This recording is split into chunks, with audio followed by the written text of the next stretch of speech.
Hello, everyone, and welcome to our first panel of the day for Prairie Comics Festival 2023.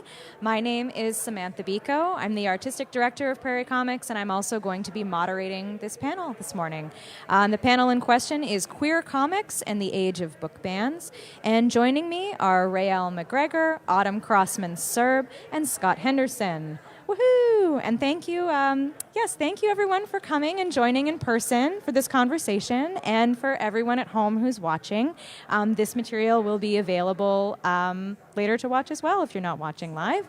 Let's just dive right in by just introducing ourselves and talking about what you do in the comics world. And also if you could mention your pronouns as well. So you want to start at the end, Rhael? Sure. Hello, my name is Rhael McGregor. I am a comic artist and storyteller from Winnipeg. I mostly do a lot of queer comics, also some autobio, usually like romance, and also Indigenous comics as well. Yeah. And my pronouns are they, them. Hi. Sorry. My name is Crossman-Serb. I am an illustrator as well as a part-time teacher and barista. I mainly do, for my own comics, the same kind of situation. A lot of queer content, a lot of romance, a lot of found family, usually within the lens of like racialized science fiction or fantasy. And yeah, that's what I'm up to. And my pronouns are she, her. Hi, my name's Scott B. Henderson. I go by he, him. I am a illustrator. I live here in Winnipeg. A lot of the books that I work on are for a local publisher, Highwater Press, and so they do a lot of books about Canadian history, and in particular Indigenous history and culture. On the personal stuff, I sometimes work on more fantasy sci-fi, but I love the historical stuff as well. I also did get to do a short story in Marvel Pride last year with D-Man and some new trans superheroes, so that was super fun and exciting. I'll stop there. How's the volume? Are you guys able to hear us? Yeah? There's just, great. It's the first time we've done this on the stage. If you want to move forward, and feel free to. That's great. Also, everyone at this table creates queer comics and works in the queer comics community. And as for myself, because I always forget to talk about myself at all, I just pretend I'm not here. I've worked in the publishing industry in comics and books for the past 15 years as an editor, a typesetter, everything you can possibly imagine. I'm also an author of young adult fantasy, series fiction, and with a lot of queer content in my work. And I also create the webcomic Krampus is My Boyfriend, which is on Webtoon. Today we're just here to talk about A, how great queer comics are, and B, how there's a bunch of people who don't think queer comics are great lately, and kind of how we're maybe coping with that. Because comics themselves have always been a space for expressing stories, especially stories that may not get out there and are published commercially. And so a lot of folks here self-publish, I think. And that can be anywhere from doing a zine, a physical zine, or doing a webcomic. We're actually seeing a lot more queer comics out in the world, which is very exciting. So I guess I just kind of wanted to ask the table to talk about your experience as a queer creator, making queer comics, and maybe projects that you're working on right now.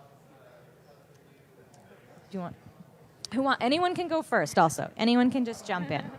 Sure, I'll jump in. You just did a really great, that I think it went viral, Link and Zelda comic. That's right. And yeah.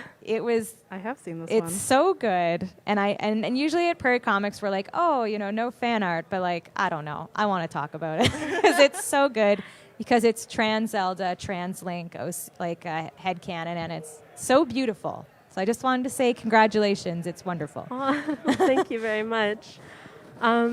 Yeah, no, I've been working in queer comics for a long time. It came really out of wanting to see more representation, and especially like women loving women stories, and like trans stories as well are like super important. I wanted people to see themselves in different love interests, and in the main character, and to be able to be like, oh, like I'm beautiful, I'm like lovable. That's something that's, been really important to me, and what I try to do in my comics. And yeah, my most recent one was the Link and Zelda one. There's just something very trans about Link. Yeah. Definitely a bit of an egg cracker. And I really wanted to explore, like, I guess, a queer relationship within that series and what that could look like. Yeah, happy, healthy, loving queer relationships. What I really love about the industry where we're at right now is I find that in previous years, a lot of the focus on queer stories was on coming out or like tragedy. And I think those were really great for the start. But it's really nice to just see like queer joy in stories now, in different stories. I love it so much. And yeah, my current works, I just did the Zelda one, and I'm doing some work for High Water. I've got 2 graphic novels coming out, so. Yeah. Yeah, and just a side note, High Water is a Winnipeg-based imprint of Portage and Main Press, and they specialize in Indigenous comics, which is great. And they're also putting out a lot of queer work as well on their publishing. We're going to have a panel later today with one of the editors, and yeah, they're wonderful. Yeah. Yeah. For myself, I kind of not fell into it, but when I was growing up and starting to read comics, you start out with all the basic kind of stuff, Calvin and Hobbes and like Far Side for me and stuff like that, Archie comics. And then in early high school, I discovered manga. And, well, first of all, the shoujo was also very gender non-conforming in a lot of ways. Like, not all of it, of course, but there was so much, like, GNC characters and so many kind of, like things were being explored that I did not see explored in Western comics, especially in shoujo. And then I also discovered the BL genre. And I bought all 7 volumes of Fake with my babysitting money in grade 11. And I was like, oh boy, this is maybe the greatest thing I've ever read personally. And it's only been going from there. And then, all of my comic friends were in queer spaces. I don't think I met a straight artist until I was like in my 20s. I was like, is this allowed, actually? I don't know about this, but yeah, no, I just, I feel like because art has been especially maligned and misunderstood over the years, especially more off-center work like comics. Like, comics is in such a good place right now, but it's also in a place where a lot of people don't want to go from children's comics and grow with those children, because the kids who were reading Raina Telgemeier 12 years ago, let's say, or even less than that, are now in their early teens, late teens, and some of them, a lot of them, are queer and are looking for stuff that is not just the same kind of like, I have glasses and I'm sad, or like, I have anxiety sometimes. And like, yes, true, that is important. But how many books can be about having anxiety as a middle schooler? It's the worst time of your life. Of course you're going to have anxiety, but anyway. But that being all said, like, I just feel like from what I have seen and grown up with, there is such space for, like you said, like queer joy or genre stories. Like, how many times have you read a genre story where you're like, this was like just fine, but I feel like it was missing something. And what you're missing is like human connection beyond heteronormativity. Like, it's all very like cut and dry in some places. And I just found like reading, starting with my shoujo when I was a teenager and moving on to webcomics and discovering all sorts of different storytelling methods. Like right now in my life, I'm part of a Discord that is people of color with marginalized genders, and talking to them about their work. It's just been like, it's so fruitful and wonderful to see other people working on things that are maybe not as easily palatable in the mainstream audience, but are so deeply like something that just comes from deep within them. Like, I know for me, I have a lot of stories that I'm like, well, I don't know if this is for anyone but me, but I'm just going to keep going with it, because what is there not to do but persist with, especially if it's a queer narrative. A lot of people aren't going to care for it anyway, so you might as well just keep going. Yeah, that's how I feel about it. Yeah, and kind of to that point is you will put it out in the world and you'll be like, well, it's really just for me, and then you'll be shocked that, oh, it's actually for so many people, and you Suddenly, didn't, yeah, and you didn't actually realize it, and so that is like the really great impact, and I'm going to come back around to that after Scott has his time. It's about access. I mean, I ultimately joined the LGBT community relatively recently, like I'm a late bloomer, we'll say. Yeah, like, and I mean, I met lots of mostly men, but that did come out later in their life, not in their teens and that. So right now, I am seeing a lot more of those queer-themed books and things like that, which I'm really happy to see. And there's always that little bit of a lament of, wow, I wish I had these back then.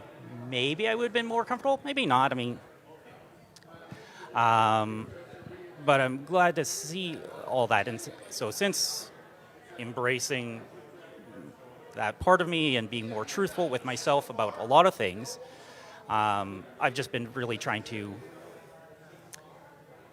incorporate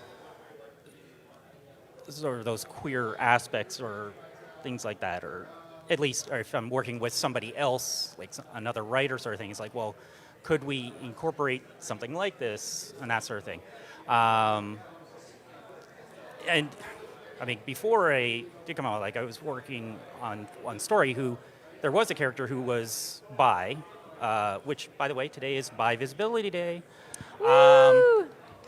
Who was bi. He was always bi, like way early on when I was still sort of curious and questioning that side of me. But I always kept it like really subtle, repressed, and whatnot. But then later on, eventually it's like, nope, I gotta just amp this up and sort of retconning the story a little bit and that sort of thing. But I am happy to see more and more stuff. And even with a little bit more so with mainstream work, because as I said, I got to work on the Marvel Pride last year, which was, I think, the second year that they did it. And so books like X-Men, which I more or less grew up with, in the 80s, it more or less was a don't say gay kind of policy at Marvel. But now, especially the X-Men are almost like the champions of the Marvel world anyways, of queer culture and identity and that sort of thing, which is really great to see. I mean, there's still always more work to be done, and as like you guys said, it's like we still will always want and need those coming out stories and the tragedies, but now that we're starting to come into the limelight a little bit more, stepping even further out of the closet, if we want to say it like that, we want to see more of that diversity, the women with women or women with trans or non-binary, and Just more show the whole representation, spectrum of the diversity and that sort of thing, of the highs and the lows. Yeah. So less so of the breaking away from the token generic stereotypes. And the stories should be allowed to be as grimy as we want them to be. Not everything has to be G-rated to make it okay for people to publish. That's right. Yeah, because that's a whole other layer of just what our social strata is, and just society's discomfort with expression of love and sexuality and gender. And if you don't fit in the box, then we aren't going to publish any of that. And that kind of does what you said, Scott. That kind of comes nicely back to what I wanted to talk about, which is access. So it's really great that Marvel is putting out a lot more queer stories, or centering queer characters, not only in the comics but also in their enormous movie arm, because that's just more commercially available. But I think what's also great is that you don't have to wait around for Marvel to come knocking on your door to tell your queer story as a comic. So there are so many other platforms where you can publish, and you may not become a zillionaire, although, Marvel creators are not zillionaires either. Only the one guy who made all the movies is the zillionaire, where those stories still can be told and available. And it was funny, Autumn, when you said you went out and bought BL. Like, I didn't even know that I could go out and buy it. I was just looking at doujinshi scans on forums and chat rooms and being like, I guess this is where it is. I went to Comics America on Academy when it was still going. Oh, they had some? They had some. And how would you have ever found it? Unless you were going to be buried in a pile. I was full looking. That's amazing. Yeah, and it used to be harder, or you just didn't know that it was actually out there and available. I also remember my dad got so mad at me. He didn't know what I printed out, but I printed out an entire volume of a comic I really liked. And was it like a dot matrix printer? So it was taking a really long time. It was really beautiful, this comic. I will never forget how gorgeous it was. I had it in a binder. I put the cover on the binder, and then my dad was like, "Why is our printer so low on ink?" And I was like, "Oh, well, I have two younger siblings. I don't know." Yeah, there's a lot of flower petals, I guess. That's my dilemma now with my kids. It's like, no, you can't print that. Yeah, we'll go digital. Yeah. Read it on your Kindle. Yeah. So I wanted to talk about how you folks maybe get your work out that isn't just printing a massive amount of comics and opening up your own store physically, and maybe talk about platforms like how Instagram has been working out for sure, or Tapas or Webtoon. I will start with a caveat that because most internet spaces, because of how deeply algorithmed everything has become, it has become harder for me and a lot of my peers to get our work out. So if you do an artist, make sure to not to be TikTok, share, and subscribe. But because it is so hard now to actually get your work out, if you're not basically rage baiting, if you do an artist, support them in any way that you believe is something that will, make their work come more to the forefront. But that being said, I have been on Blue Sky for a hot minute, and I enjoy that platform. It's kind of like the Twitter Lite since that man took over Twitter. Whatever he is, I don't know. Which really sucks because Twitter was the place where my art got most, I hate to say engagement because I don't think of my art as content. I think of it as art I have created. But alas, we live in a content world at the moment. It's where people saw your stuff the most. It's where people saw my stuff the most. TikTok has been pretty good if you kind of follow the trend of what music is really popular with your little slideshows. Just use one of them little Olivia Rodrigo songs and you're good to go sometimes. What else? I feel like Instagram is hit or miss for me as well. Tumblr, Tumblr is getting kind of back in terms of is it? Large, yeah. I left when all the good stuff was taken off of it. I would agree with you. I was kind of on and off for a few years, but I will say for any emerging artists, Tumblr is also the highest level of zero money to most reblogs you'll get. The people on Tumblr don't have money if you want to make any, but that's another story. Right. But yeah, I've also Patreon, of course, if you want to support, but also there is a new Patreon-esque platform I've heard about called Camaraderie, which is creator-owned, for the people, by the people kind of art stuff, and I would really heavily suggest looking into that for anyone looking to put up a webcomic or anything else, because it is one of the most egalitarian platforms I've seen thus far. So that's about it for me. Yeah, I just kind of go across the 5 social medias that we have on this planet now, and I'm like, hey guys, you heard about fan family? Do you like dads? I do. That's what I do. Then good to know. Yeah, I do something similar where I post across different platforms, and usually one of them takes off. Like many years ago, I had a comic come out called Tinder, and it blew up on Tumblr. But not on Tinder. Well, no. No. But then recently, I did the Lincoln Zelda comic,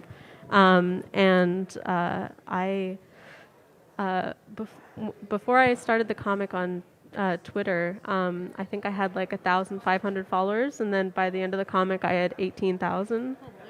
And also you did it in a very timely manner because the new game had just arrived, and you probably swallowed it whole, and then the comic came out. So you were just really good.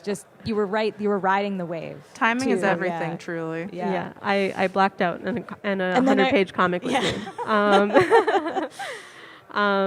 But yeah, so I think like a really big thing is posting across different socials. You never know what's going to hit different audiences. I've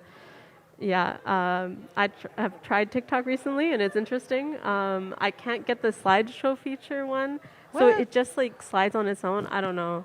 Maybe show me your TikTok later. I'll see if I can figure it out. Thanks. Get some tech support. Just queer comic IT. Yeah. Yeah. I've done. Basically, you're helping my mom.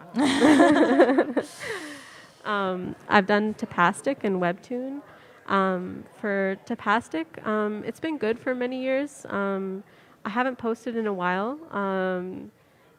I find it a little bit easier to post there than Webtoon because of the specifications on the art files. And it's a little bit more easy to like access like their like what's it called? Like the user face. Is that what's it called? Yeah, like the layouts and stuff. Yeah. I find it a little bit easier to navigate. Yeah. I was doing the same thing with Card. I still got to finish the layout, but I got like a Card subscription, and you can someone made like a webcomic layout for like it's CARRD. That one where kids were showing too much of their information on for a minute. Now you can do webcomics. Oh, interesting. Yeah, and it's just because I really want to like just basically tell people where they can find more queer comics, because they are out there and they're easier to consume now because they're all by devices, and like Autumn said, support them in any way you can, and do it like now. Like as soon as you see them, support them. Like don't walk away and be like, oh, I'll think about it, because like that artist and their work can disappear very quickly without that attention and engagement. And they need that in order to like either not only stay relevant but also stay inspired to continue to make the work, and to know they're not just doing it in a black hole. Yes. Also, Itch.io I forgot about. It's a really good platform. Itch.io? It's like, what is it? Like itch.io, that one? Oh, yeah. I don't know. I just call it Itch.io. It's like when you look at whatever. It's like when you look at MLM and you're like mlem. Yeah. But Itch.io is a really good platform because it is mainly just video games like Twine and stuff like that. But you can also go into, I always look into the book section because you can find a lot of really great indie comics and such for really good prices. And in a way, Itch.io also doesn't prevent not safe for work for adult content, so you can get a lot of like more adult content with your like LGBTQIA plus stuff, which is nice because a lot of other platforms have been, deeming it not so great. So that is another place I suggest to find comics of anything. Like I follow so many artists on there that I love, and I just like am always downloading like $3.99 ebooks. Yeah, same. Hard same. Yeah.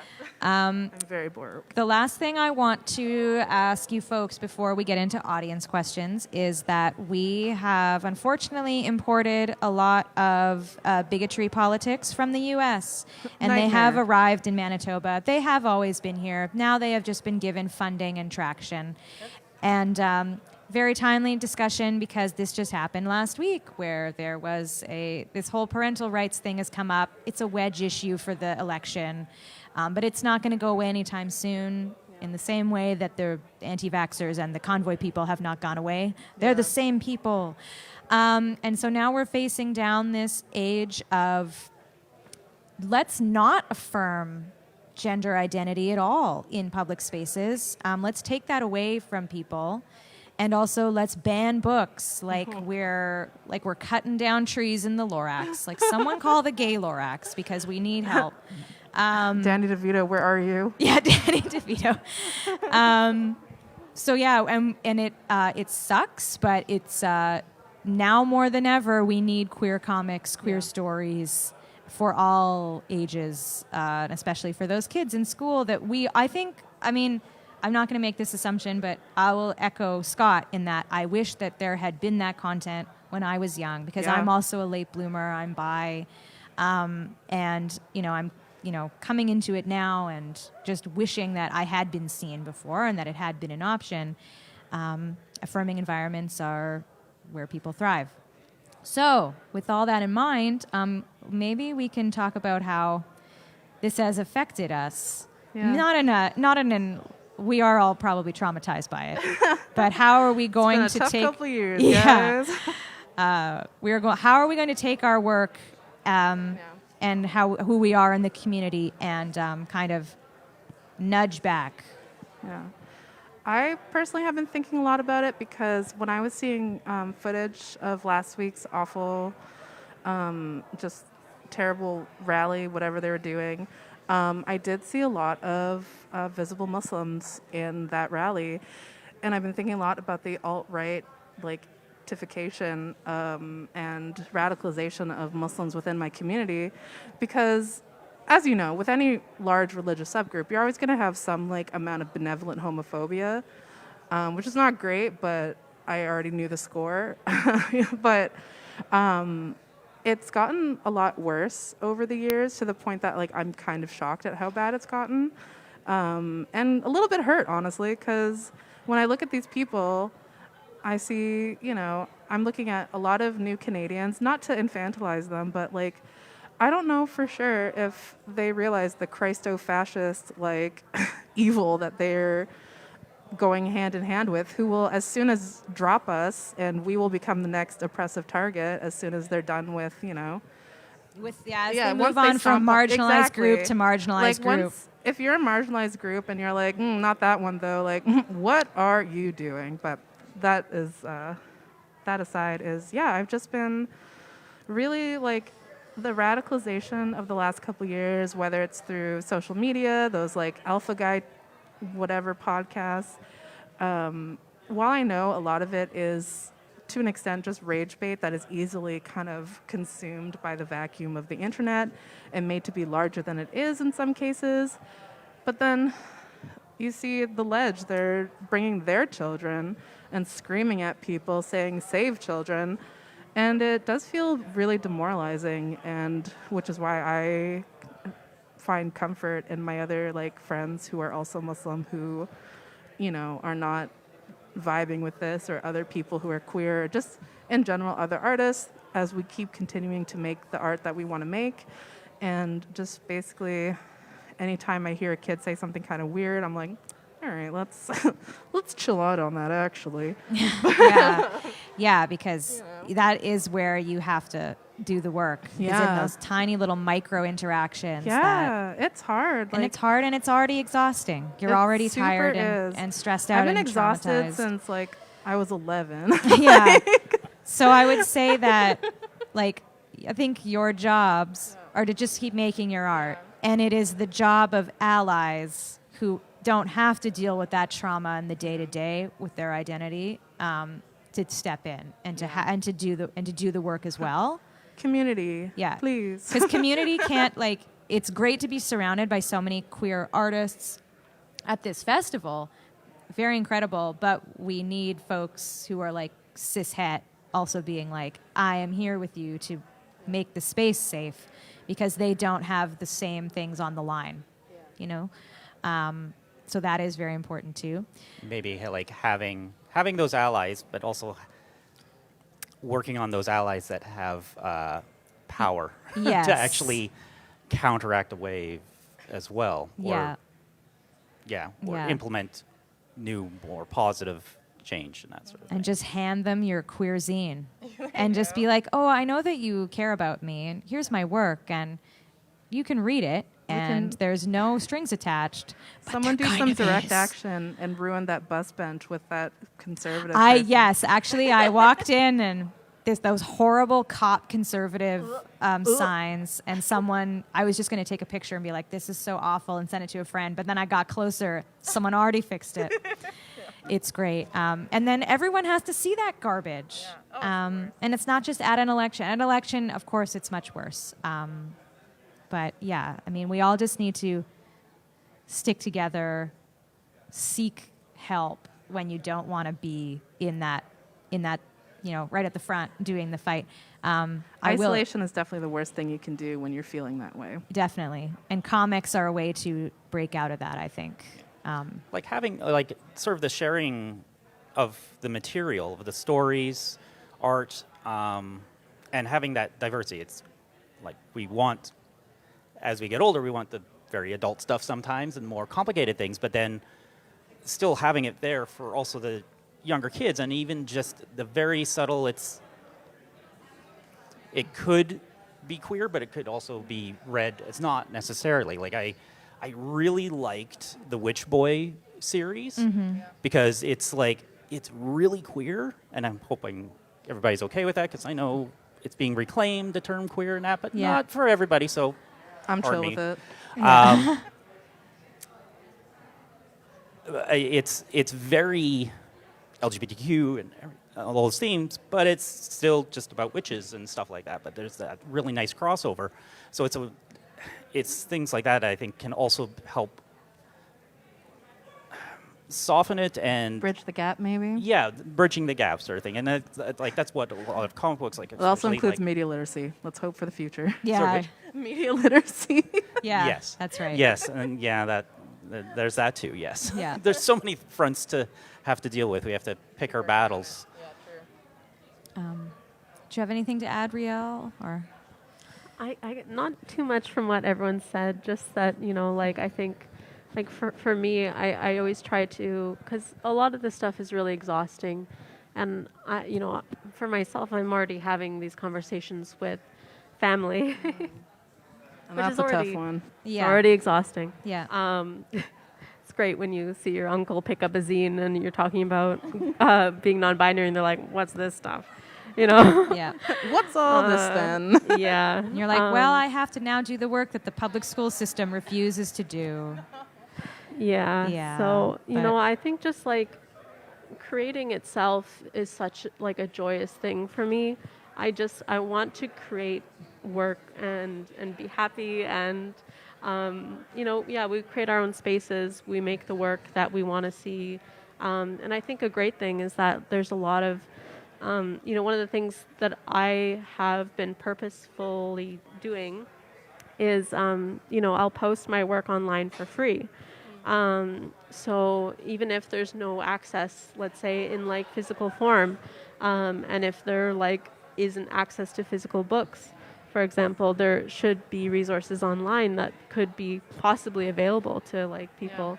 And I guess that's the kind of work that we're doing, just making the stories, telling these stories, And that's drawing them. so important, because you know what I had when I was a teenager? TLA releasing YouTube trailers at the library in Nice. 2000, on old YouTube. Yeah. Where I was I wrote down the names of queer movies in a little notebook I had that I could check out when eventually I had my own access to a DVD player.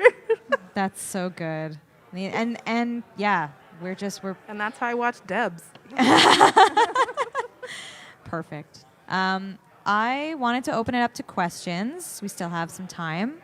Is there anyone in the audience who had a particular question for, just as like a general question for the panelists, or particular questions for each of the artists? And also, don't feel pressured to ask your question now, because everyone here has a table, and you can feel free, if it comes to you later, go and visit them, and you can have a more intimate discussion at the table. One thing, I guess, maybe to finish out is that, because we've talked about like comics that we like, and that maybe we can give some recs. And I think while you guys think of that, I'll give you a minute to think about queer comics that like either you really love just because they're great, or either had an influence on you. There is this really great online thing called the Queer Comics Database, which is where I go to like just browse and just find something new when I don't have a Prairie Comics Festival happening around me, where you can physically browse.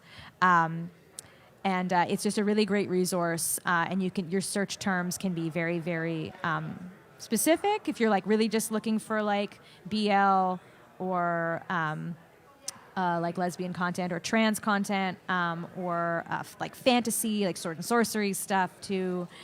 And then they'll tell you if you can order them, which is great. And there is also a really great queer bookshop in Osborne Village called Willow Press. Go support them. Go and support them. They're queer owned, and they stock a lot of queer comics and queer sci-fi fantasy books, and they will order literally anything you want, as with any bookstore, and they'll bring it in and you just go get it. And sometimes it's local, so it's even better to order from them. Exactly. And sometimes they will just drop it off at your house and then text you and be like, I really like the dinosaur in your yard.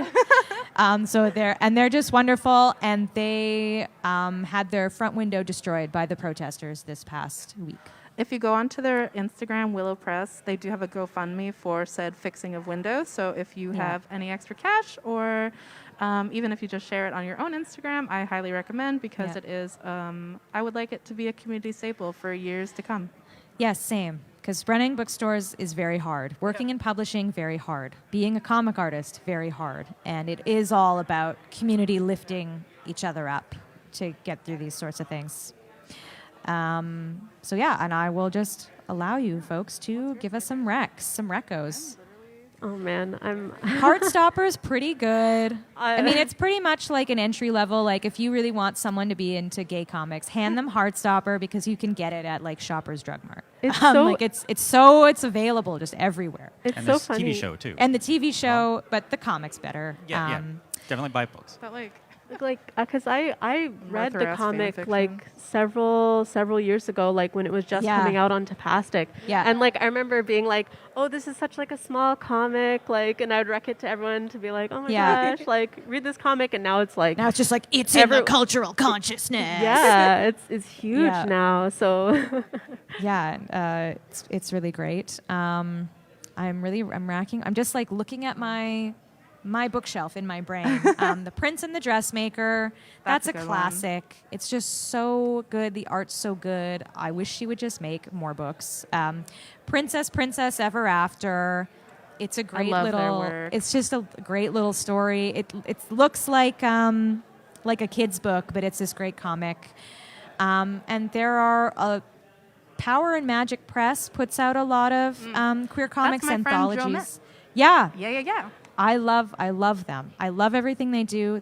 And there are a lot of comics out there that when you see them on like a crowdfund, you should just support them, because they're probably not going to be printed after that crowdfund. That's kind of coming back to the, if you see something you like, you should get it if you can, or share it when you can, because the short run life of doing comics is like the most sustainable way, I think, for artists to keep making stuff.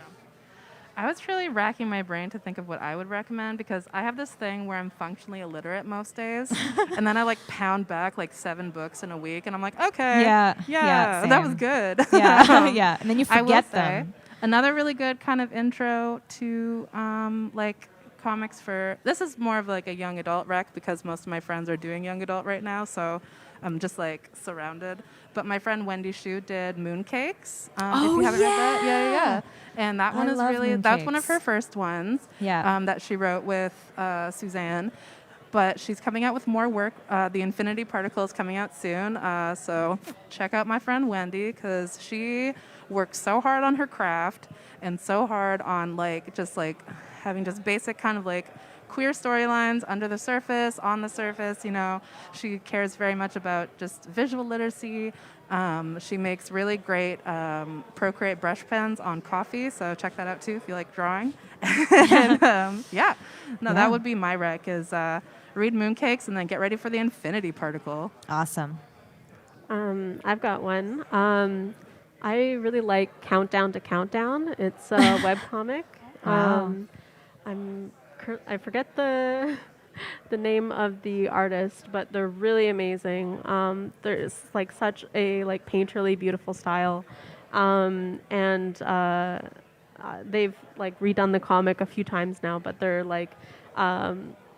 it's really gorgeous. And it's on Hiveworks. A lot of Hivework comics are really great. Check Please is another good intro comic. Check Please. For, So that one a lot. Yeah, it's nice to see queer characters in older college settings and stuff. That's nice. For me, it was really funny to see a bunch of nerds online being like, hockey's kind of interesting. I was like, yes. And then the birth of sports anime. It's just kind of changed us. Now we like sports, but in a different way. Allegedly. Also, this one is a bit of an older rec. I think it's still available online as a webcomic, but it might only be available as an omnibus. But my friend EK also did The Adventures of TJ and ML, which is a adult road trip of two guys just kind of grappling with their own familial trauma, separately, but also coming together to fall in love.